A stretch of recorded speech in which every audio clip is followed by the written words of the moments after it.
tunaishi duniani kwa muda mfupi sana, lakini barzakhi, baada ya kuondoka duniani tutakaa kwa muda mrefu sana. Maana hata hao wa mwanzo, baba yetu Adam na watoto wake, waliishi kwa muda mrefu tu, muda wao wamemaliza, wameondoka kwa kifo, kama ambavyo kila mmoja wetu atapatwa na kifo. Lakini wao wako barzakhi mpaka leo, miaka mingi imepita, hailingani na muda walioishi katika hii dunia, lakini bado kiyama hakijafika, wako barzakhi.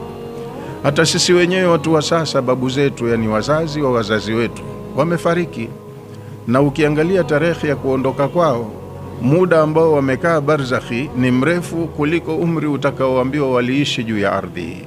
Kwa hiyo na mimi na wewe tunaishi muda mfupi sana hapa katika ardhi, lakini muda huu mfupi ni muhimu sana kwa kuufanyia matayarisho yatakayofaa kwa maisha yako ya baada ya tu ya kuondoka hapa duniani.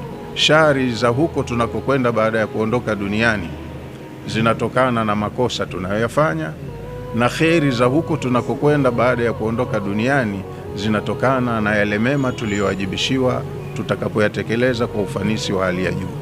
Kwa hiyo tumo kwenye siyamu, tujitahidi kufunga kwa vigezo vyote ambavyo sharia inatutaka tufunge, tujizuie na yale yote ambayo sharia haikututaka kujihusisha nayo, na tuwe na bidii katika kufanya mambo ya kheri mbalimbali ambayo yatatupatia thawabu kwa Allah, alafu pia yanakuwa ni msaada kwenye hizo hatua tutakazopita baada ya kuondoka duniani, kama maisha ya kaburini, siku ya kufufuliwa kwenye uwanja wa mahshari, kabla ya kuanza hisabu. Baada ya hisabu, kama ulifanya vyema, ndo utakuwa umefaulu kuingia kwenye maisha ya fahari ya peponi, na kama ulifanya vibaya hapa, itakuwa umejitafutia mwenyewe tiketi ya kwenda kwenye maisha magumu ya milele yasiyokuwa na mwisho.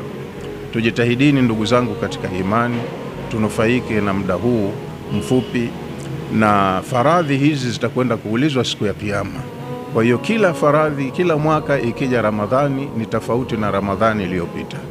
Jitahidi kila fursa inapotokezea kufanya kheri uifanye kwa ufanisi wa hali ya juu, yani kwa ikhlasi, kwa kutaka radhi ya Allah, ili kazi yako unayoifanya iwe na kiwango, thamani yake ikiwa kubwa, na malipo mbele ya mlipaji yatakuwa ni makubwa vile vile. Tunamwomba Allah subhanahu wa ta'ala atunufaishe na matumizi ya wakati kwenye umri wetu huu mfupi, atuwezeshe kufahamu yale yenye manufaa nasi, na atupe uwezo wa kuyatekeleza.